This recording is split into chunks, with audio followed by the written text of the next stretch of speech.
I'm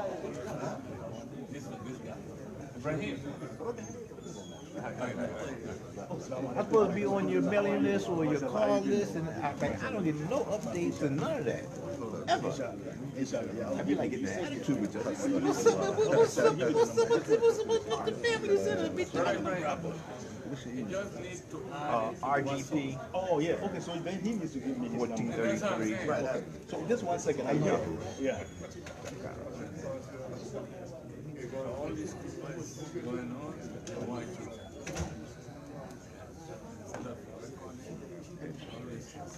I be saying, I be like, that would be getting the massive. Well, how come they'll know some being done, man? Masjid Al-Wasatiyyah, you can see it. How you been? I've been well, man. Need that. If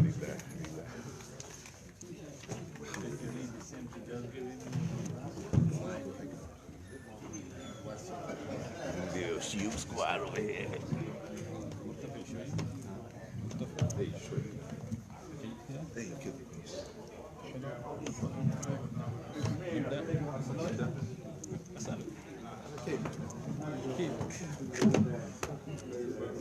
دقيقة دقيقة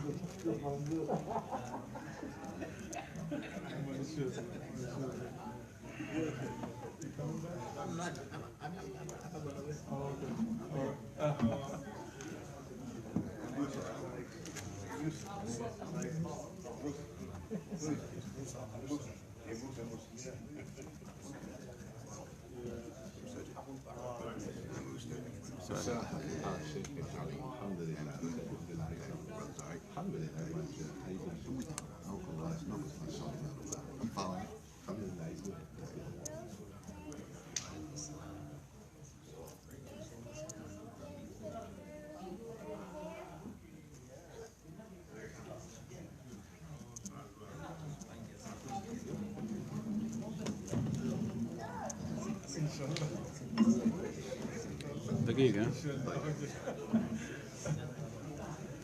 كيف علي؟ الحمد لله بخير بخير.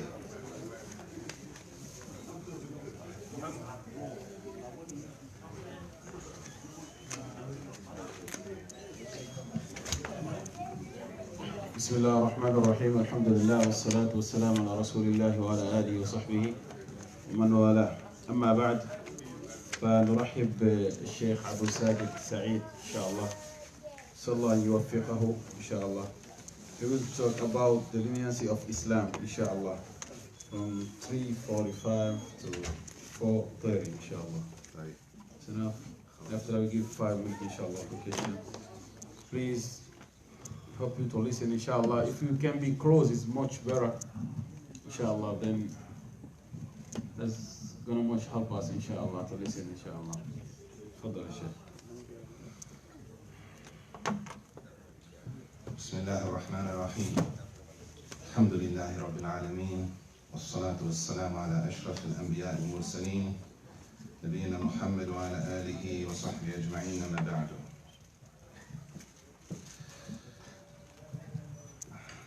There's a hadith of the Prophet ﷺ, Jafir Sahih Muslim, and Sahih Muslim, which discusses these types of sittings and gatherings that we came together for today.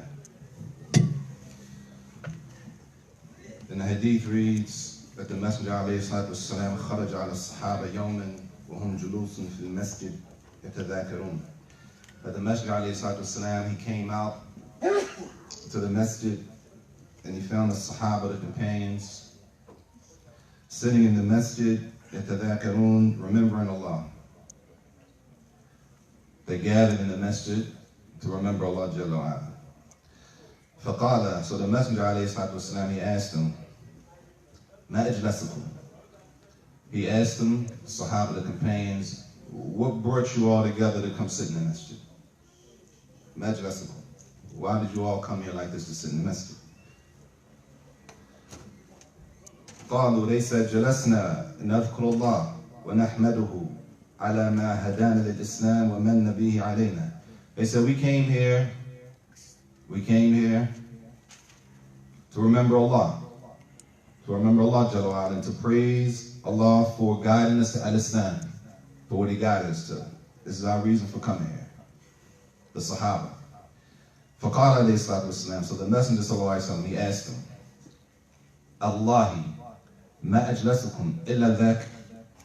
He said, you swear by Allah, it's the only thing that brought you here? So they asked the Sahaba, you swear by Allah, the only reason y'all gather here like this is to remember Allah and thank Allah and praise Allah for the guidance that He gave you? قالوا والله ما أجلسنا إلا ذاك. They said, Wallahi, we swear by Allah, nothing brought us together except for that. To remember Allah and be thankful for the ni'mah of guidance, the blessing of guidance. And then he said, قال صلى الله عليه وسلم, the Messenger عليه الصلاة والسلام, he said, أما إني لم أستحلفكم تهمة لكم ولكنه أتاني جبريل فأخبرني أن الله عز وجل يباهي بكم الملائكة. He said, I didn't ask you to swear by Allah, that's the only reason you came here, because I don't believe you. I didn't ask you to swear by Allah, the Sahaba. And I asked you to say Wallahi because I don't believe what you're saying. He said, I said that because Jibril came to me, alayhi salam. Jibril came to me before, and he said, Jibril said that Allah has mentioned you type of people that gather for this reason, that Allah has mentioned these type of people to the malaika, to the angels. The benefit of coming to sit and learn Allah's religion. And this is like the hadith of the Messenger alayhi salatu wasalam, the other hadith, where the Prophet sallallahu alaihi wasallam, he said, مَجْتَمَعَ قَوْمٌ فِي بَيْتٍ مِنْ بُيُوتِ اللَّهِ يَتْلُونَ كِتَابَ اللَّهِ وَيَتَدَارَسُونَهُ بَيْنَهُمْ إِلَّا نَزَلَتْ عَلَيْهِمُ السَّكِينَةُ. إِلَّا نَزَلَتْ عَلَيْهِمُ السَّكِينَةُ. The other hadith where he said that there is not a people who gather in the house from the houses of Allah, and when they gather, they read in the Quran, dhikr, reading the Quran and teaching each other in the masjid. They said these type of people, the reward, nazalat alayhim sakina, that tranquility comes down in these type of circles, number one. And he said that Allah's mercy fills or engulfs them, that the people who sit in the majalis al-ilm, that Allah's mercy encompasses, that they're wrapped in Allah's mercy. وَحَفَّتْهُمْ الْمَلَائِكَةِ. And the angels come to surround them. We ask Allah Jalla wa Ala to make this gathering from those circles where Allah mentions us with good. Amen. The topic is leniency in Islam. The topic of ease, that Islam is easy. That Islam is easy. And this is not my assumption. It's not my gauge. It's not me or Imam Nuh, because whoever chose the topic. How can you say Islam is easy? Based on what? Because a person may say, I find it difficult. I find some things to be difficult. So the statement leniency in Islam, or Islam is easy, is something we have to go back to the source. Our sources are what? Quran and Sunnah. Allah says in the Quran, قال الله تعالى يريد الله بكم اليسر ولا يريد بكم العسر. Allah says in Surah Al-Baqarah that Allah wants for you ease and He doesn't want for you difficulty. Allah wants easiness for us and He doesn't want things to be difficult. وقوله تعالى وما جعل عليكم في الدين من حرج. And Allah has not made the religion difficult. Allah has not made the religion difficult. طيب. روى الشيخان. The two Imams recorded, the two Imams. You know the two Imams? Huh? Imam Bukhari and Imam Muslim. Sahih Bukhari and Sahih Muslim. Which one is stronger? Muslim. Huh? Sahih Bukhari is stronger or Sahih Muslim? To most of the ulama, Sahih Bukhari is stronger, but not to all. To some, Sahih Muslim is stronger. Therefore, the two imams in both books, the next hadith is recorded in both books, which means the only book on the face of the earth that is perfect and free from mistakes is the Quran. طيب. After the Quran, the next strongest book that the Muslims have is either Sahih Bukhari or Sahih Muslim. This next hadith is in Sahih Bukhari and Sahih Muslim. طيب. من حديث أبي هريرة وغيره. And this is a portion of the hadith. إنما بعثتم ميسرين ولم تبعثوا معسرين. حديث يسروا ولا تعسروا ولا تعسروا. I'm sorry. This hadith, which is the ending of the hadith. Now pay attention. We all know the hadith when the man came in and urinated in the masjid. Huh? We familiar with that hadith? Right now, for example, a man comes in off the street, walks in that corner, and urinates in the masjid. Right now. You don't have to scream out what you would do to him. But being honest with yourself, what would you do to him? You don't have to tell me what you do. Between you and Allah. A man comes in off the street, a Muslim, walks over in that corner and urinates in the masjid. How do you feel about that? Huh? And that's exactly what happened. A man came in and the Sahaba were there, and he went in the corner and he urinated in the masjid while the Prophet ﷺ was there. And what did he tell him? Huh? Grab him, get him, and deal with him? Huh? Let him finish. Let him finish. Number one. Don't even stop him from urinating in the masjid. Let him finish, number one. Then he gave the man advice and poured a bucket over the water on the spot, because it's najis in the masjid to clean it. And at the end, he told the Sahaba that you've been sent, bu'ithtum, to be easy with people and not to be hard on people. After he urinated in the masjid.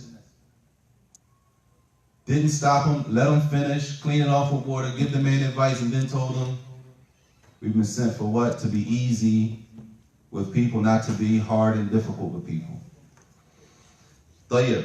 روى أحمد من حديث أبي أروى مرفوعا إن الدين الله يسر ثلاثا. Another hadith recorded by Imam Ahmed rahimahullah. Imam Ahmed is famous for what? The Musnad of Imam Ahmed, the hadith collection, and what else is Imam Ahmed famous for? Fiqh. Imam al-Hadith, Imam al-Fiqh, and Aqidah. Aqidah. The Mihna of Imam Ahmed. That he was tortured. Imam Ahmed was tortured. Tortured during his time for not giving in to the Aqidah of those who were propagating a false belief regarding the Quran. And Imam Ahmed was tortured. In his Musnad, he recorded a hadith. It says, Inna deen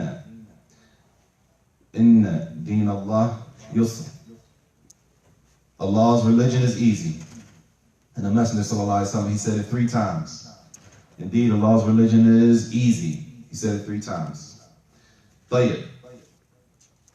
رواه الشيخان عن عائشة رضي الله عنها. Imam Bukhari and Imam Muslim, rahimahumullah, they also recorded a hadith on Aisha.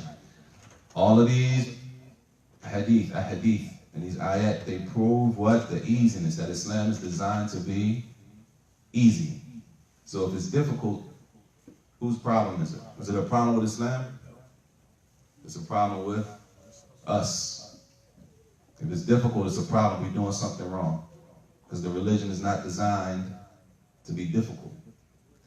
The Aisha radiallahu anha, she said, ما خير رسول الله صلى الله عليه وسلم بين أمرين إلا أختار أيسرهما ما لم يكن إثما.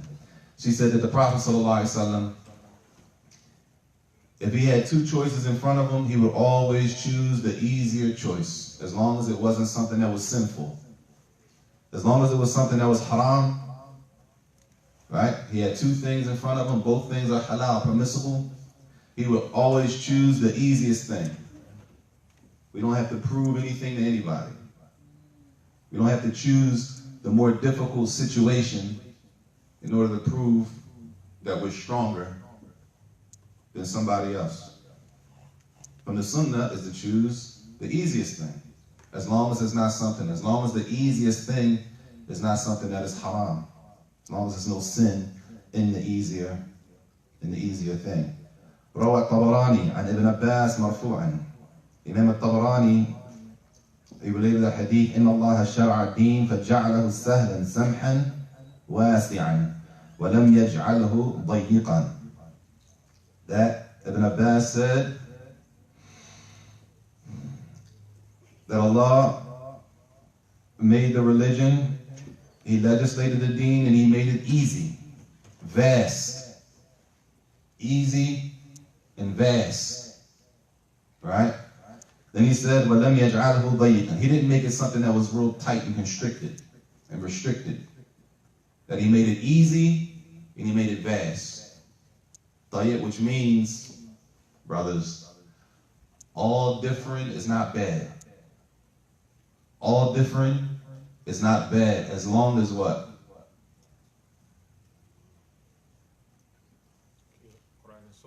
As long as, well, I'll ask you a question. Is all different bad?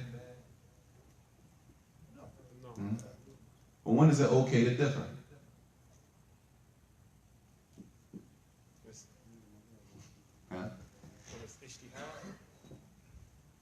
When it's ijtihad. When is it okay for two brothers or two sisters to differ on something? It's not a trick question. It's not a trick question. They don't agree. Huh? Huh? When though?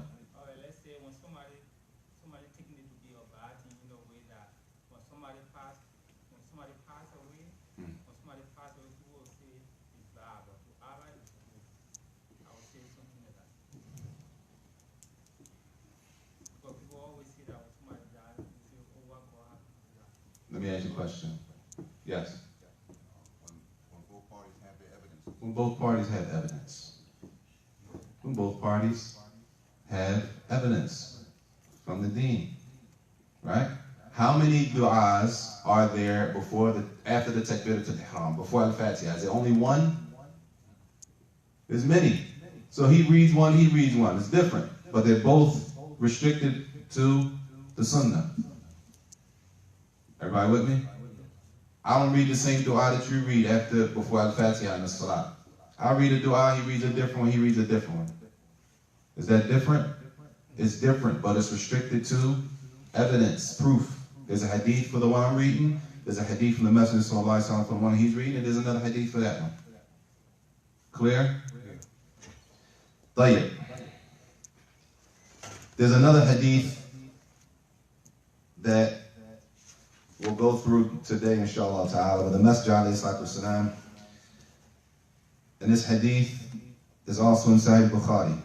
And Nabi al-Kareem sallallahu alayhi wa sallam قال إن الدين يسر ولن يشاد الدين أحد إلا غلبه فسددوا وقاربوا وأبشروا واستعينوا بالغدوة الروحة وشيء من الدلجة وفي لفظ القصر تبلغوا. The hadith that the Prophet ﷺ said, indeed the religion is easy. The religion is easy. And he said, no person goes to extremes in the religion except that they will be overtaken. They're going to destroy themselves. When a person goes overboard in Islam, they're going to destroy themselves. And then he says, sallallahu alaihi wasallam, fasaddidu. Number one. وَقَارِبُوا. Number two. وَأَبْشِرُوا. And we're going to go through the meaning of the hadith. So the first portion, the religion is easy. And this is a qaida that the ulama extract from in the deen yusr. There's a principle that the ulama use in all of these ayat and hadith point to this, that the religion is easy. Right?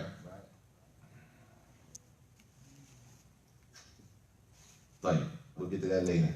The qaida al-mushaqqa tajlibu al-taysir. Al-mushaqqa tajlibu al-taysir. When difficulty is found, then there has to be something Islamically that allows some ease to come. Islam doesn't leave us. Allah didn't leave us to be in difficult situations where we're stuck. The problem is, what? We don't know. We don't know. Lack of knowledge, we put ourselves in a difficult situation due to not knowing. Not because Islam is designed for things to be difficult because we live in America and we live in these conditions and this and this and this. No, we live in America.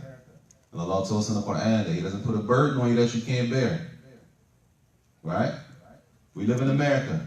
It's not a Muslim country, so it's not. No, you have to know how to live in a country that's not Muslim according to the Islamic legislation.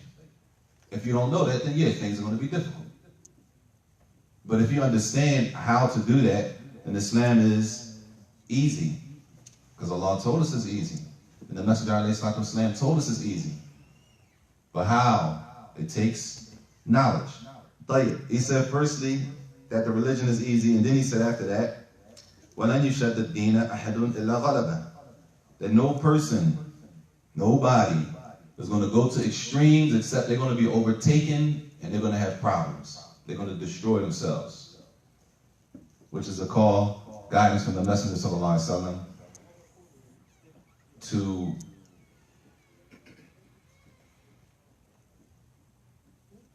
well, I ask you a question. How do we know? How do we know if a person is extreme?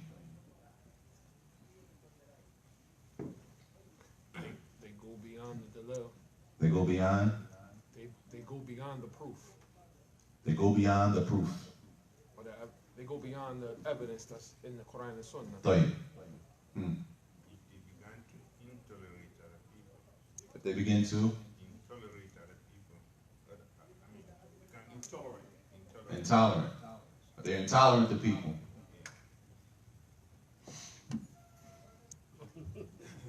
I mean, you go to some masjid, they feel like, oh, wearing pants, your pants is too low. They're intolerant. Jade. Anybody else? They go too far above or below what is legislated. They go too far above or below what is legislated. Jade. Which means, y'all saying the same thing, which means that They go outside the Quran and the Sunnah. outside of Quran and Sunnah, which means that I don't legislate. The Imam of this Masjid doesn't legislate. The Sheikh, wherever he is, I don't care what country he's in, the Sheikh doesn't legislate what is considered extremism. Extremism is defined by the Quran and the Sunnah, not what I think. Because you might find a person whose iman is weak. The fact that you pray on time every day, they think you're extreme.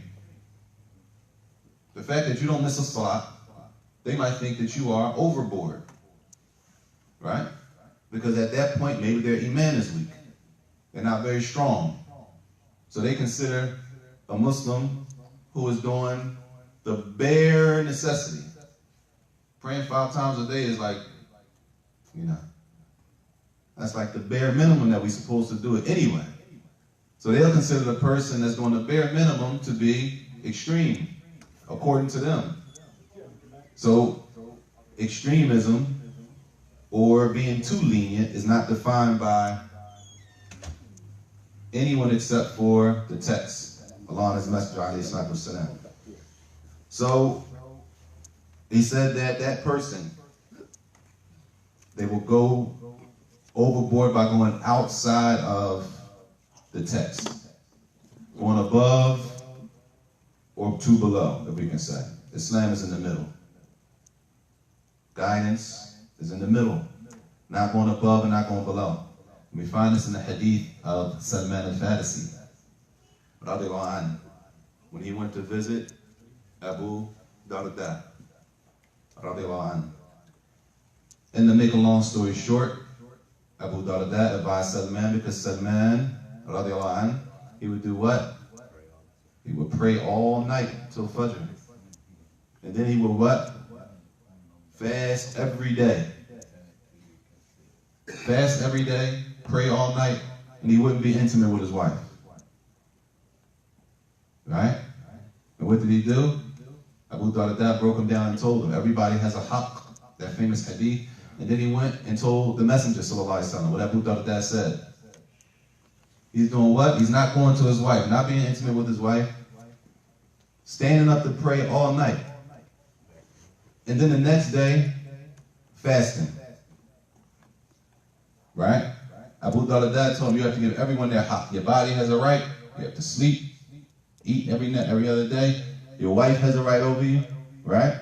And then he said, and when they told the Prophet ﷺ, he said what? Sadaqa Salman. Salman was right. You can't go above what the Prophet ﷺ said. The best fast is every other day. You can't go above that.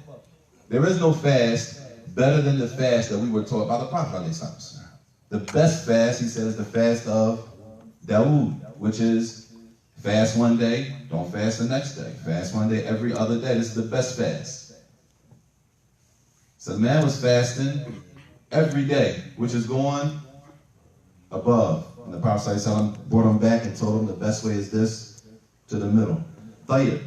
The Prophet ﷺ said that no person goes overboard except that they will be destroyed. Tayyib.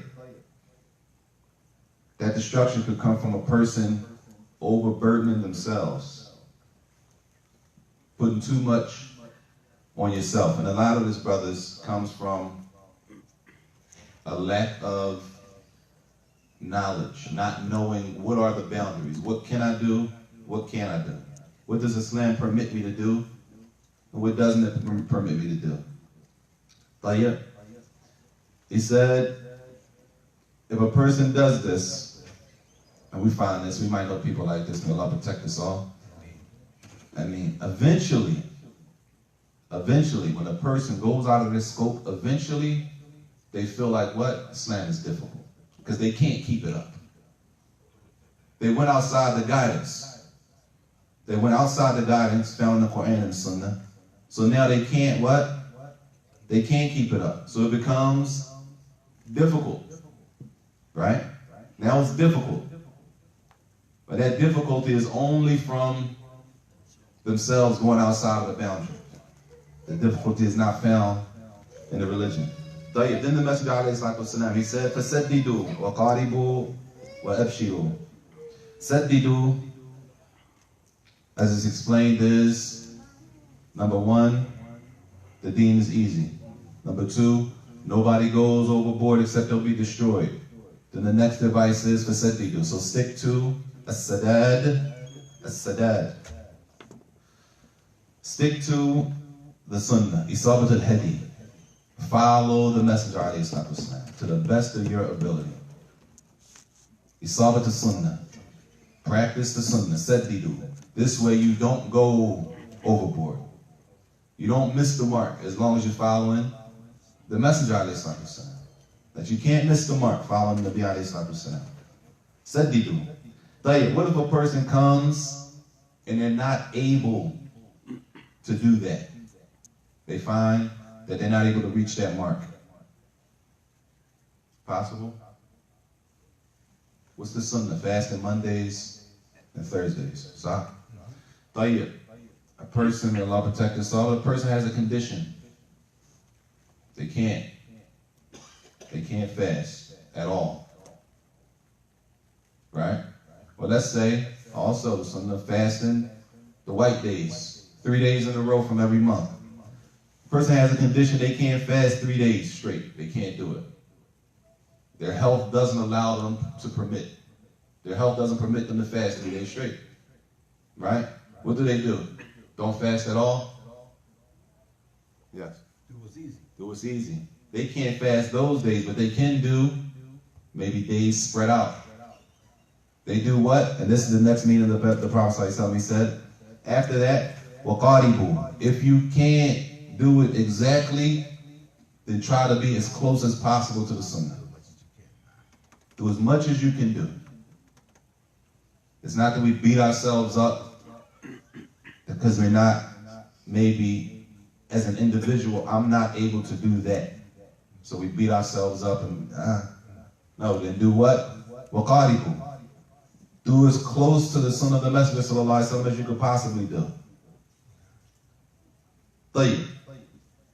He says after that, and brothers, if we continue, if a person continuously tries and tries and tries, inshallah, they'll reach the level of being able to do what they once weren't able to do. But it takes continuousness, and it takes joy from a person.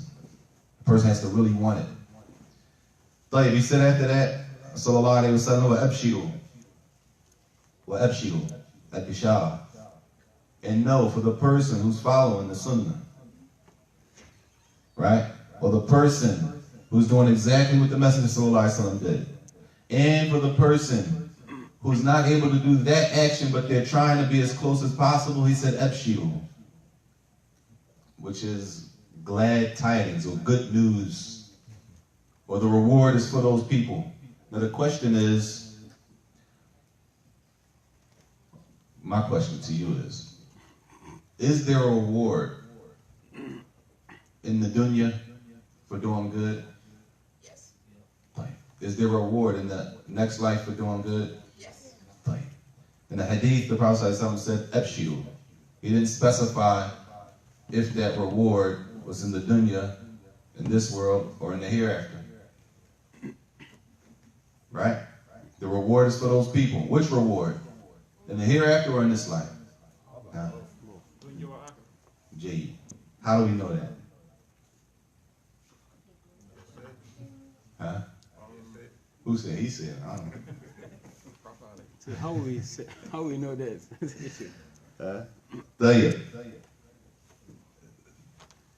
There's a qaida that the ulama use, and that حَفْظ الْمُتَعَلَّقِ يُفِيدُ الْعُمُومِ. I'm expecting to know this. I mentioned just as a benefit. When things come like that, it's generally left open. And I'm not telling you to go start picking up hadith and applying. I'm just giving you a benefit, how the ulama arrive at what they call qawaid, principles, and that when something is mentioned like that general, the Prophet didn't mention, he didn't specify if it was for this life, the reward was for this life, or the reward was for the next life. And in that case, it covers both. Both are included. Both are included. It's general. He said, Abshiru, for the one who does exactly with the messenger. Or they're trying, they can't do it, but they're trying to be as close as possible. The reward is for them in this life and the next. Tayyib. He said after that, وَاسْتَعِينُوا بِالْغَدْوَةِ وَالرَّوْحَةِ وَشَيْءٍ مِنَ الدُّلْجَةِ.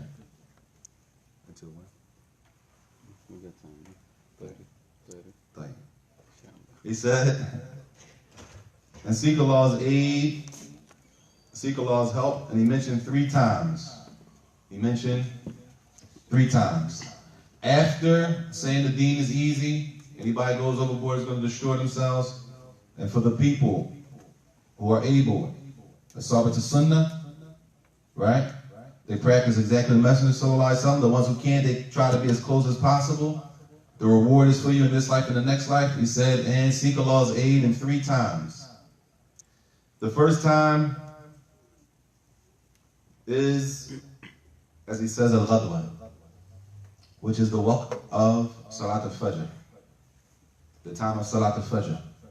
Seeking Allah's help in the morning, Salat al-Fajr, with those adhkar, the du'as that come after Salat. That, brothers, those du'as, those books, Fortress of the Muslim, Husn al-Muslim, those books are written and gathered. They're not just for decoration.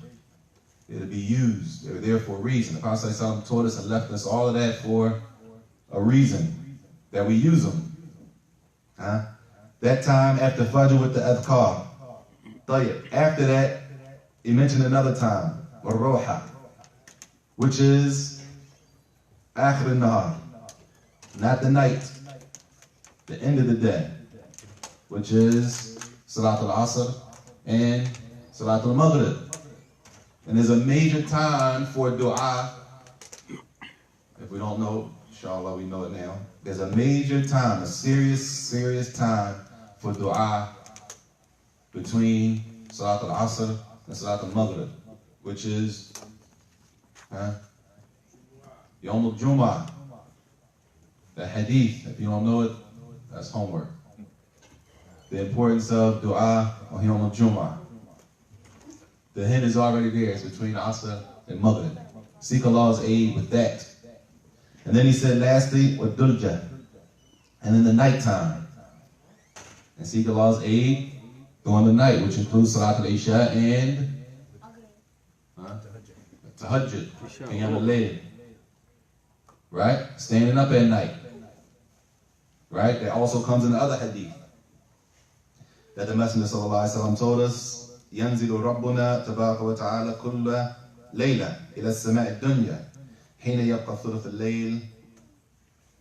That the Prophet ﷺ told us that Allah Jalla wa Ala comes down the last third of the night.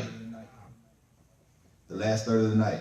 يقول من يدعوني فاستجيب له. Who is asking from me so that I can answer him?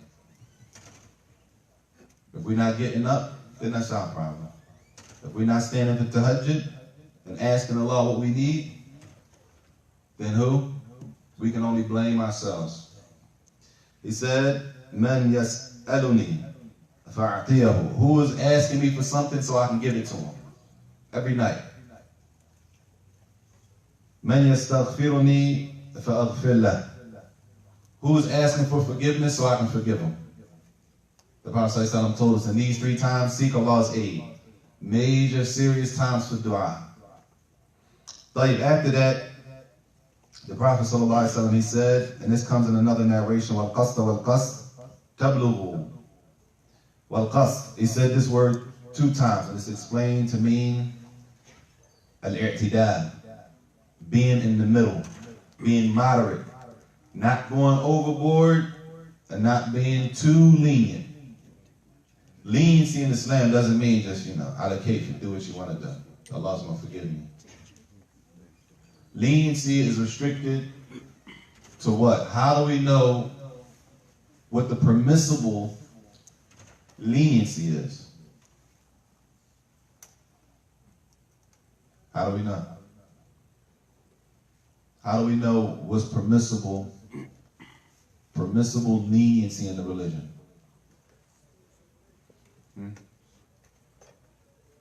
How will we know that? Huh? Find it in the text. The same thing. It's restricted. Leniency is leniency according to the Islamic text, not according to what we declare to be lenient. Overboard, going too far, is not what we declare to be overboard. It's what the text, according to the nusus. Because a person, he might be, mashallah, he has a lot of zeal, a lot of energy, he's hyper, alhamdulillah, right?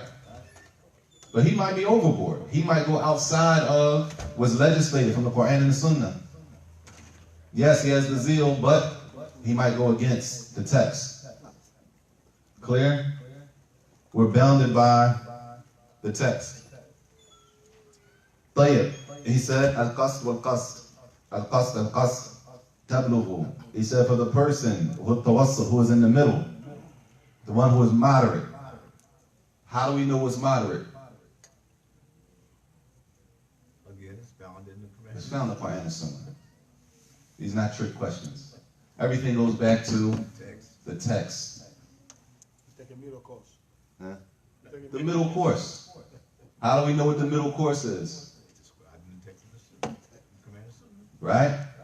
Because the same thing could apply. If a person is weak, he might consider the fact that you take your time and make wudu properly, that you're overboard.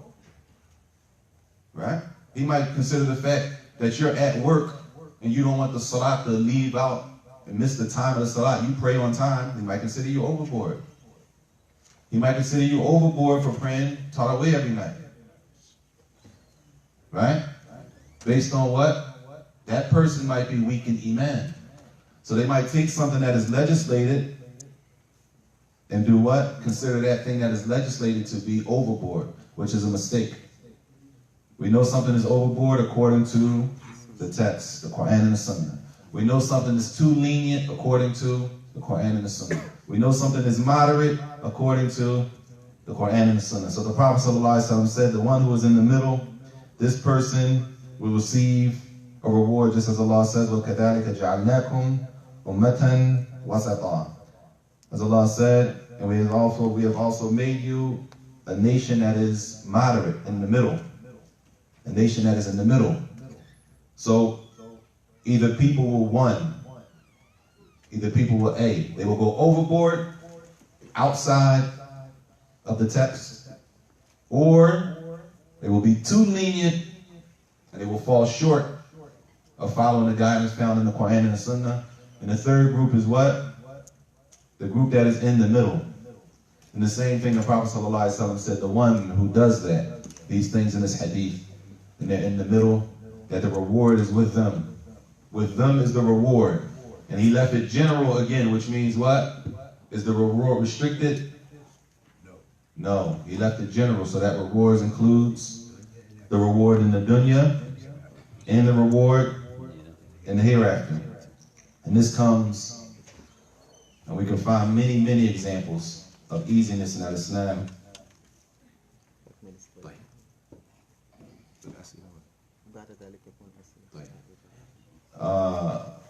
Therefore, we find, which I mentioned earlier,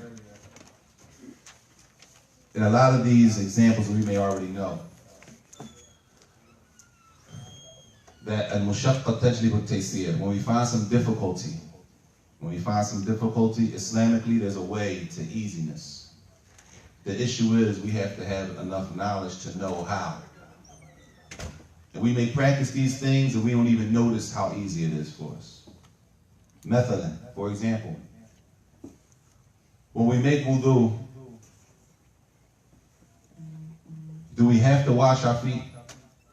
I just woke up for Fajr. Do I have to wash my feet?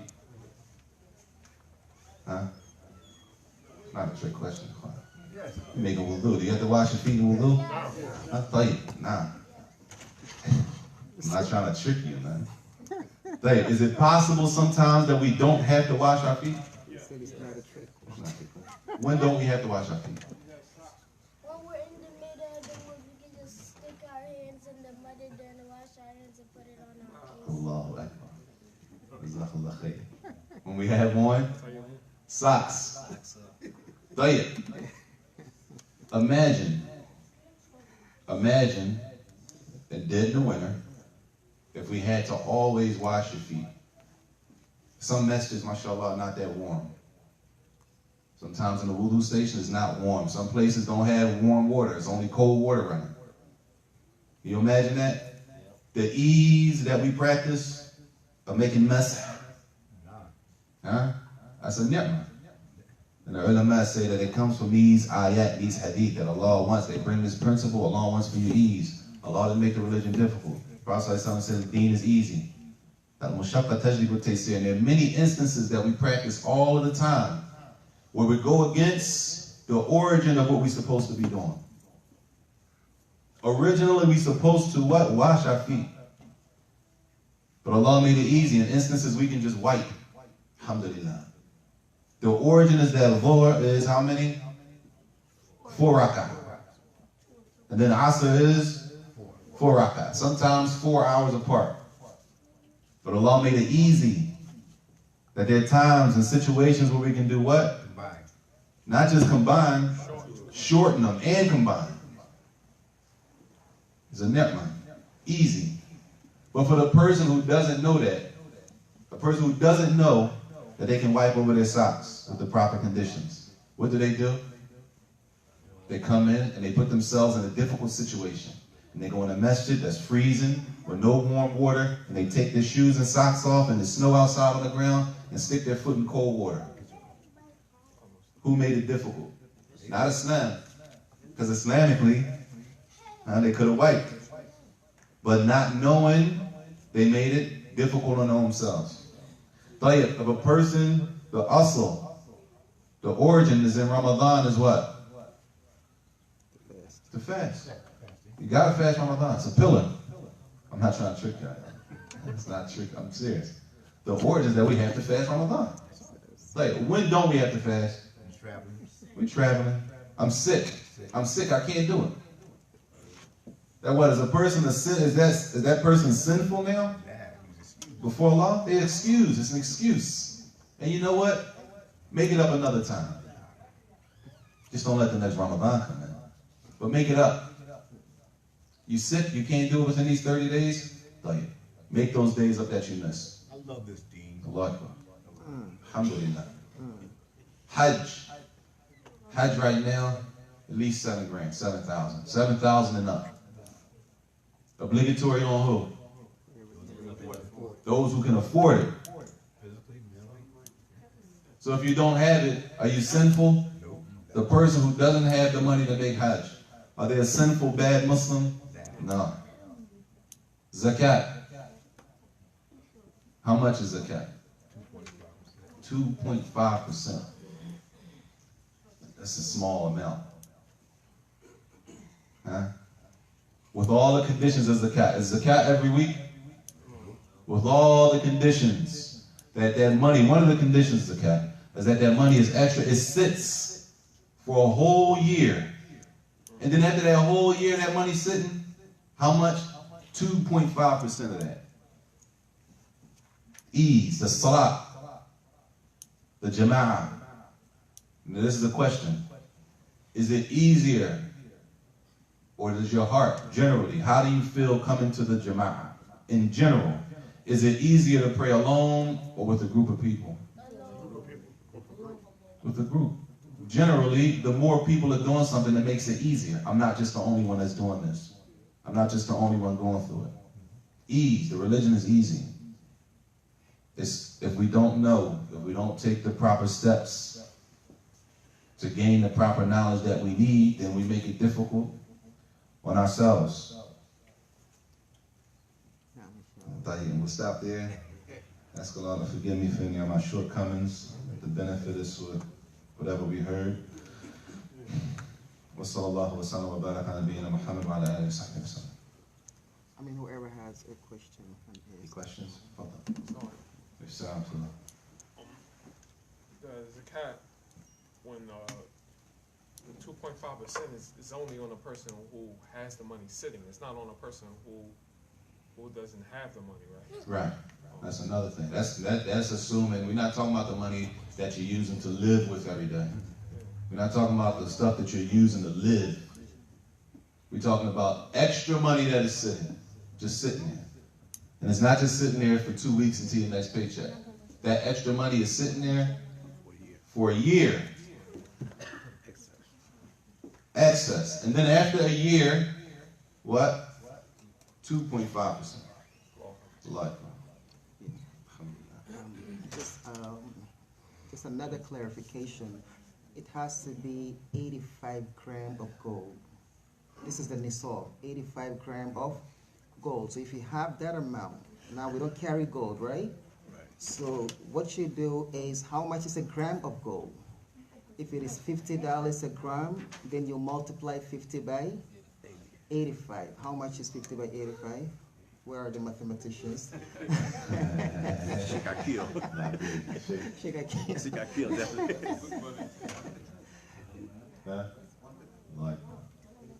Let's say about 4,000, you know, wherever it costs for a gram of gold, you multiply that. If you have that amount sitting, you did not touch it, it did not decrease until the year comes around, then you have to give zakat out of it. But within the year, if it decreased, let's say you have $4,000 sitting, and within the year you have a need and you spend out of it, then the accountant has to start over when it reaches the nisab. So it's way much easier than what we think. Yes. Abubakar. I have a question. No, I think Abubakar has a comment. So My question said you don't have the money sitting down, but you have, let's say, a building, right? And you collect rent. But this rent is not like, when you collect it, it's not, you don't have to keep it until you have to spend it. But this building is there now. So there is no zakat on the building. Even if you have 100 buildings that you collect rent from it, there is no zakat on it. The zakat is only from the money that you collect from that building. If the money reached in the nisab, then you give zakat out of it. But if the buildings are arud al-tijara, meaning they are there for sale, then in this case you have to give the zakat of the amount of the building that you have. So let's say I have one building for sale. It costs $40,000. There is zakat on it every year. But I have 3 buildings that are not for sale, but they are there for rent. I give zakat out of the rent that I get from it, because it is not arud al-tijara. It is not things that are there for sale. Is that clear? It's not a business commodities. Thank you. You're welcome. You said the money out of the building, then the money has to be a year. Yeah, the rent. Number one, the rent that you collect on, it has to. If you accumulate the rent until it's for a year, and if it reaches the nisab, then you give zakat out of it. Otherwise, yeah. Otherwise, there's no zakat on it. Yeah. Maybe Salat and Wudu. We have a place to pray. It's not a masjid. Hardwood floor, no carpet. We're allowed to make Salat with our boots on and just to wipe it over top of the boots. And Wudu. You got a place to pray. There's no carpet. Can you pray with your shoes on? Generally, you said, can you pray and wipe? Yeah, on the job site. Yeah. You want to wipe? You want to make wudu? There are conditions to doing that. It can be done with the proper conditions. There are conditions to it. If a person doesn't know the condition, I wouldn't advise to do it, because there's some issues regarding how to wipe, or what can be wiped and what can't be wiped. What has to be in place first before the wiping. You with me? And if a person doesn't know that, I wouldn't advise just to wipe over a boot. That chapter has some detail to it. There's some detail to that. In general, you can do that, but you need to know the conditions and the proper steps to doing it. Inshallah. Sheikh, you had a question? This will be the last question, inshallah. Just wanted to add to the leniency of the nisab for zakat. Some of the ulama allow for the nisab of silver if the silver nisab has a maslaha for the society. So the nisab for silver, if all of the assets are mixed, if you don't have 100% gold, but you have cash and other assets, and you can use the nisab for silver, which is 10% of the nisab of gold. So if the nisab is $4,000, and in that society, for someone to hold on to for the majority of the society to hold on to $4,000 for a year, that may create a hardship.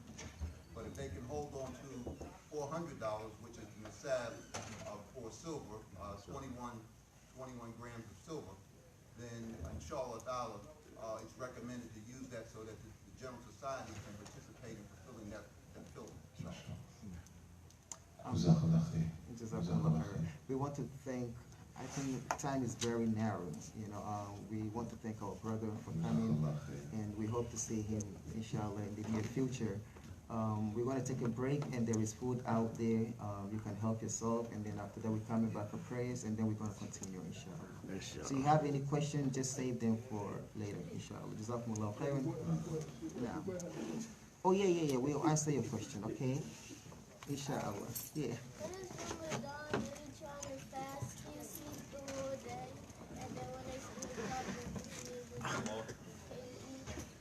Can you sleep the whole day? You shouldn't. But if you happen to, inshallah, you're okay. Alright? Inshallah. Sleep through that hunger.